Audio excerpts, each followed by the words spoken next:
Uncle Steve, Sarah, Jake, everyone else. Sorry that can't make it home to say goodbye to Aunt Kim. I know words are a poor substitute, but I did want to say that we love you all very much. We're thinking of you, praying for you during this difficult time. Just wanted to share some memories. Aunt Kim always always took care of me and Jake growing up when we were out and around raising a ruckus. And I will always remember her at our wedding.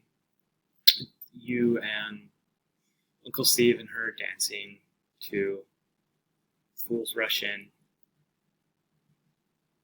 And maybe that was the case 40 years ago, but the love that you shared with each other these last 40 years, with those around you and your family, that I can say that I can do the same with my family. And so thank you for being there, being a great, great role model of what love is. We love you all. We miss you. You're in our thoughts and our prayers. Take care.